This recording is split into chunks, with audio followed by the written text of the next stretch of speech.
What's going on, guys, and welcome back to the channel and to yet another ratings predictions video on the channel, that is in before FIFA 21. For today we do have Chelsea Football Club player predictions as suggested by a couple of the viewers. And just before we get on with the actual video and into all of this, make sure that you do subscribe to the channel if you haven't already with your notifications on. It's free and it does help out the channel a hell of a lot, and in doing so you will be kept up to date with all the latest FIFA 21 news as we build up the hype for the upcoming game. With all that being said, we will start off with the lower rated players and then we'll work up from there to the higher rated ones. So starting off with Billy Gilmar, of course he's very low in rating terms, but it's very nice to see a +10 upgrade on this card, having been called up for games and training with the first team. He hasn't had the most game time in the world, but considering his age and the classy performances he's putting against the likes of Liverpool and Everton, it's nice to see him improving as a young player, and from one very young player football wise to a pretty old one, I'd say, in Willy Caballero right next to him, as the Argentinian gets a +1 for being quite decent overall when he's been called up,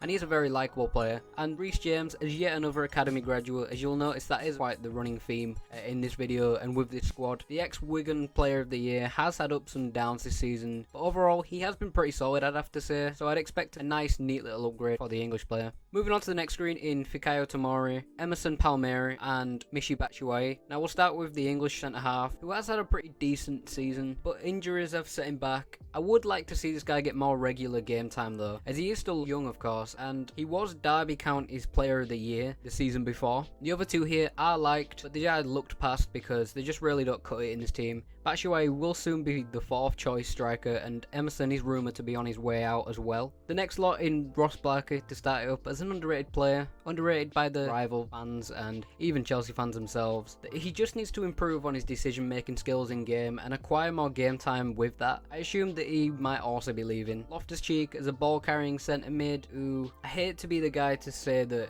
maybe next year he'll do this and then carry it on. I don't really want another Lingard, and of course it's just funny that he's English of course, but this guy has too much potential to be looked past, and he does get looked past by a lot of rival fans. Mason Mount up next with a solid upgrade from the base 75 rated to an 81 rated and the rare gold. As you can see, of course none of these ratings are final, they are my predictions as that's what this whole video is based on, but it almost can't be argued against. This guy definitely deserves a pretty hefty upgrade, and he will be in and a bounce of that rating for sure. Rudiger next to him is nothing short of just generally an awful season, and Zuma the exact opposite to Rudiger, I'd say, who has had a pretty decent season towards the end anyway, and does definitely deserve a chance to be in the shout for the starting 11 come next season. Marcos Alonso up next as probably the most inconsistent player on this team and in this club, I'd say, with elite attacking abilities but just too many defensive frailties. It's his lack of speed and reliance on the centre halves to cover for him that I really don't like. Similarly with Jorginho in that sense, where when he's on form he controls the game and is honestly world class, but when he's off form he is easily the worst player on the team. The Marmite sort of players, if you will. You either love him or you hate him. And then Captain America, if you will, as that's what he's been coined as Pulisic is very much arguably Chelsea's best young player of the year, especially the second half of the season, with the American recording his first hat-trick, being a perfect one at that, as well as carrying his side at times, very much like Hazard in the way that he did. Which, if you agree with all that and the rest of the players of these ratings, make sure to drop a like on the video and subscribe, as I said earlier,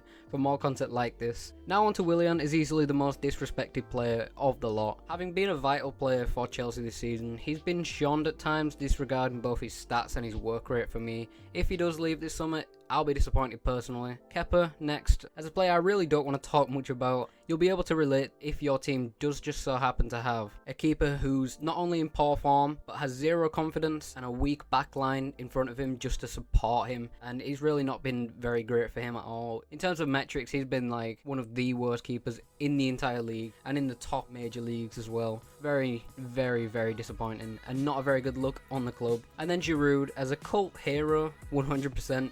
He's been there when you need him the most, and he does get goals. With Werner arriving, it'll be interesting to see how this works out though. Mr. Consistent, Aspilicueta, as you can see, or Dave as he's sometimes nicknamed as, especially when people kind of struggle with his name, deserves recognition for, you know, an all-round great year. Very few times has he underperformed at a typical 7 out of 10 game literally every single match. I do think he could improve his crossing though. We'll get a lot more goals if they were more lethal, and we will see players that are better at that job, like the likes of Ziyech, as you can see on screen, as we will move on to him shortly.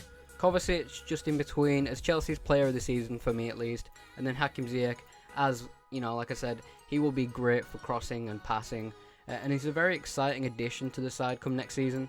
And then finally, a high-profile potential signing in Kai Havertz, who we could see himself, you know, with a top move to an English side, linking to Werner as, you know, the German little link-up as a confirmed player. It would be very interesting to see them two work together, and Werner, of course, is also set to play next season and onwards. And then lastly, a player who we all hope can regain full fitness and be played in his best position. Of course, if he got all that in abundance, he would be back at the very best, at the very top, because he is the greatest in his position at the moment in world football. Anyways, that does pretty much sum up the squad for me. If you did enjoy the video, you know what to do, and hit the subscribe button for more content like this as we roll on into FIFA 21. And yeah, I'll see you in my next video. Peace.